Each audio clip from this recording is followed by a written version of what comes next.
अस्सलाम वालेकुम वरहमतुल्लाहि वबरकातुहू। आज का व्लॉग बहुत रैंडम होने वाला है और इसमें मैं आपको सिर्फ ये दिखाऊंगी कि पिछले व्लॉग में आपने देखा होगा कि मैं कुछ ऐसी चीज़ें लेके आई थी, तो उसकी सिर्फ अनबॉक्सिंग है।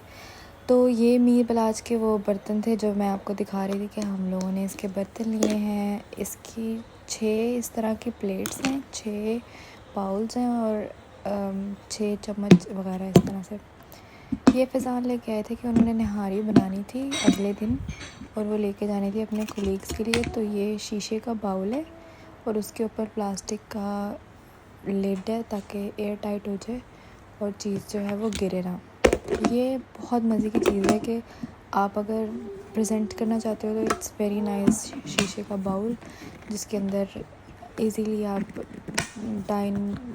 डाइनिंग कर सकते हो, उसको प्रेजेंट कर सकते हो। लेकिन अगर आपको उसको स्टोर करना है, कहीं लेके जाना है, तो उसके ऊपर लिड लगा दो। ये पानी की बोतलें थी और क्योंकि हम इनके अंदर पानी डाल के फ्रिज में रख देते हैं और फिर ताकि वो ठंडा हो जाए, इस तरह से यहाँ से इसको खोल लेते हैं और फिर यूज़ करते हैं। मैंने पिछली दफ़ा जो ली थी ना वो अब मैं चेंज करना चाह रही थी क्योंकि ऑब्वियसली इसका नैरो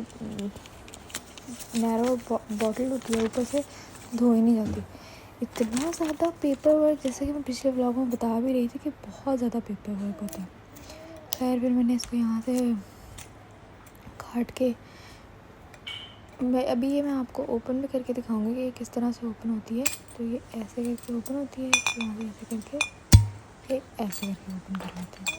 ठीक है जी, बहुत मज़े की दोनों बॉटल मुझे बहुत मज़े की लगती हैं कि ईज़िली इससे ना काम हो जाता है। इसके अंदर मैंने रोज़ वाटर डालना था, तो इस बॉटल से ना मुझसे लगाया नहीं जाता अच्छे से रोज़ वाटर। तो मैंने सोचा कि मैं उस वाले बॉटल में डाल लेती हूँ ताकि कम से कम हर रोज़ लगा तो सकूँ, मुझे मोटिवेशन तो मिले। मैंने यहाँ पे रोज़ वाटर डाल लिया था, तो अब ये ऐसे ऐसे निकल रहा था। मुझे बहुत खुशी हुई थी जब इसके अंदर ऐसे रोज़ वाटर था। मैंने कहा अल्हम्दुलिल्लाह, आखिरकार मैं अब रोज़ वाटर अपने चेहरे पे लगा सकूँगी। ये मैं एक लंच बॉक्स लेके आई थी जस्ट फॉर माई मोटिवेशन कि मैंने हर रोज़ लंच घर से लेके जाना है। घर का बना हुआ खाना मैंने बनाना है और लेके जाना है आफ्टर रमज़ान काम पे। क्योंकि ना बाज़ दफ़ा नहीं, हर दफ़ा ही ऐसे होता है कि मैं कुछ भी नहीं घर से लेके जा गई होती और मुझे जब वहाँ जाके भूख लगती तो मैं कुछ ना कुछ बाहर से ले लेती हूँ, विच इज़ नॉट गुड।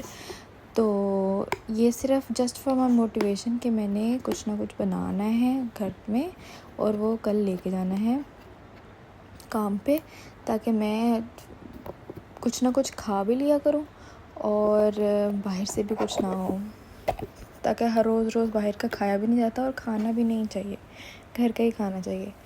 ये वही मार्केट है जो मैंने आपको मेरे ख़्याल से अपने सबसे पहले व्लॉग में दिखाई थी। ये मीर बलाज है, हम इसके साथ जा रही हैं। यहाँ से हम एंटर होते हैं, इतना चल के जाते हैं और फिर हम वहाँ तक पहुँचते हैं।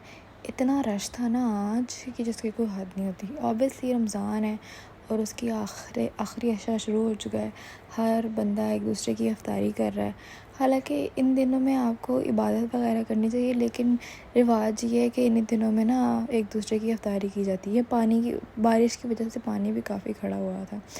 ऑस्ट्रेलिया में 2 दिन इतनी बारिश हुई है कि ऑलमोस्ट फ्लड आने वाला हिसाब हो गया था। बहुत सारे तो गाड़ियाँ भी स्टक हो गई थी और ट्रेन्स भी नहीं चल रही थी। और जब ट्रेन्स नहीं चलती ना तो यहाँ पे बसेस चलना शुरू हो जाती।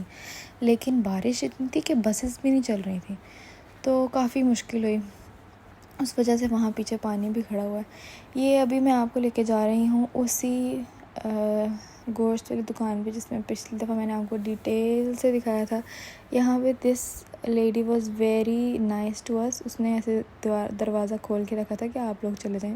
हमें नहीं पता था कि वो कौन है, तो बस उसको थैंक यू कह रहे थे और आगे चल रहे थे। यहाँ पे फ़ैज़ान ना हमेशा क्या करते हैं, मुझे मीर बिलाज को यहीं पे खड़ा कर देते हैं और ख़ुद जाके ना ऑर्डर देते हैं।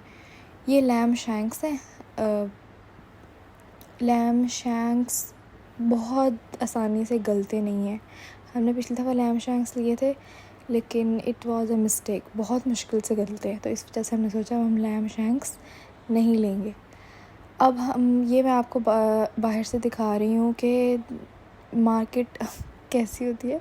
ये वाले जो कपड़े हैं ना, ये और लड़कों के हैं, फिर लड़कियों के, और फिर टी शर्ट्स आ जाती हैं। ये ऐसे कपड़े हम लोग नहीं पहनते, ये बंगाली पहनते हैं। तोप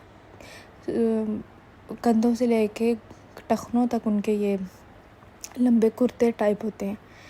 फिर यहाँ पे एक बार आ गया, मैंने कहा फैज़ान ये तो मुस्लिम एरिया है, फिर यहाँ पे क्यों बार है? फैज़ान कहते हैं ये हर एक का हक़ होता है, हर एक काउंसिल जो है ना वो एक एरिया में बनाती है। मुझे लाइट्स नज़र आ गई, इतनी प्यारी लग रही थी, क्योंकि यहाँ पे रात को लिकम्मा नाइट्स होती है ना, ये मेरे ख़्याल से सुबह 3 बजे तक चलती हैं, और ये भी बड़ा रौनक माहौल होता है। ये फैज़ान निहारी बना रहे थे, और अफ्तार पार्टी है। ये हमारा मटन बॉयल हो रहा है, मटन की कढ़ाई बनेगी। मैंने सुबह यखनी बना कर रख ली थी यखनी पुलाव के लिए। ये चिकन और यखनी वगैरह हैं। यहाँ पे मैं सिर्फ़ और सिर्फ बर्तन धो रही हूँ, मेरा यही काम था आज इतने ज़्यादा बर्तन थे ना, क्योंकि फैज़ान ऑब्वियसली निहारी बना रहे थे, और मैंने ये काम पकड़ा हुआ था कि मैं किचन को ना गंदा ना होने दूँ।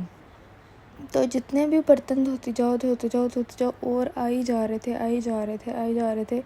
लेकिन फिर मैंने भी कहा कि नहीं, मैंने ना सिंक को भरने नहीं देना, और डिश वॉशर जो है ना वो चलाया नहीं आज, क्योंकि ऑब्वियसली 1-2 ही बर्तन होते थे वो मैं धो देती थी, 1-2 ही बर्तन होते थे वो मैं धो देती थी। लेकिन ये मैंने सीखा कि यार 1-2 बर्तन हो ना उसको ना धो, पहले थोड़े से बर्तन इकट्ठे हो जाएं फिर एक साथ धो दो, वरना ऐसे ना इंसान ज़्यादा थक जाता है, और उसको ना बहुत ज़्यादा थकावट हो जाती है। मीर बिलाज के फिर से आ गए बर्तन। इसने ना रसमलाई खाई थी, इसको रसमलाई बहुत पसंद आई थी, तो वो रसमलाई वाले इसके बर्तन थे, तो वो भी मैं धो रही थी साथ साथ। ये इसका बाउल है, और ये इसका चम्मच है, छोटा सा चम्मच है। इतना मज़े से खाता है ना ये चम्मच से, पता नहीं उन्होंने शायद शेप ही इसकी ऐसी बनाई हुई है कि वो बच्चे के मुंह में ना ऐसे फिट, जैसे बिल्कुल फिट नहीं हो जाता वैसे होता है इसके मुंह में। खैर, मैं आज तो बर्तन धो के ही थक गई थी। मैंने और तो कोई काम नहीं किया, सारा खाना वगैरह फैज़ान देख रहे थे, मैं हेल्प तो करा रही थी, लेकिन मेन जो मेरा काम था ना वो यही था कि मैंने भाई किचन नहीं गंदा होने देना। इतना ज़्यादा किचन गंदा हो जाता है, इतना ज़्यादा गंदा हो जाता है कि वो ना मेरे से फिर बाद में संभाला ही नहीं जाता। अभी भी किचन जो है ना वो काफ़ी उसमें बर्तन पड़े हुए हैं, लेकिन वो मैं इस वजह से नहीं धो पाई क्योंकि मीर बिलाल जो था ना वो काफ़ी तंग कर रहा था। पता नहीं शायद इसके दांत निकल रहे हैं ना, इस वजह से बहुत चिड़चिड़ा हुआ है, और ना बहुत इसने रात सारी सो जाता था, फिर थोड़ी देर बाद उठ जाता था, और ना रो रहा है ये, मुझे नहीं पता कि इसको क्या हुआ है, लेकिन ना ये बहुत ज़्यादा रो रहा है कि मैं चम्मच धो रही थी। अच्छा, आप लोग कैसे चम्मच धोते हैं? मुझे चम्मच धोने में ना बहुत मुश्किल होती है। मैं कहती हूँ एक चम्मच धो, दूसरा चम्मच उसके साथ ही मिल जाता है, और वो फिर उसको भी गंदा कर देता है, और काफ़ी दफ़ा तो चम्मच साफ़ ही होते हैं तो उसको हंगाल के रख देते हैं। मुझे चम्मच नहीं धोने आते, मुझे चम्मच धोने में से बहुत उलझन होती है। छोटे छोटे चम्मच रह जाते हैं ना, चम्मच, कांटे, छुरियाँ, ये मुझे धोने में बहुत उलझन होती है। मुझे नहीं पता कि लोग क्यों इसको इस तरह से रख देते हैं। फिर मैं दिखा रही थी कि फैज़ान जो है ना ये यखनी को स्ट्रेन कर रहे थे। यखनी स्ट्रेन करने के बाद ये डाल देंगे इसको निहारी में। ये स्ट्रेन हो गई यखनी, और स्ट्रेन करने के बाद ये फैज़ान ने यखनी पकड़ी, और ये फैज़ान जो है ना इस निहारी के अंदर डाल देंगे। अभी तो ये कौरमा सा लग रहा है ना, तो ये इस तरह एक दफ़ा इसको अच्छी तरह से हिला लेंगे। बहुत अच्छा इनका गोश्त जो है ना वो गल गया था, और फिर इन्होंने इसके अंदर ये इतनी सारी डाल देंगे, मुझे पता है ये सारे डाल देंगे निहारी के अंदर, ये डाल देंगे। और ये वो देखें, वो भी उन्होंने धोने के लिए रख दिया कि चलो भाई साला तुम धो दो। अब साला धो दे के तो और क्या करे बेचारी,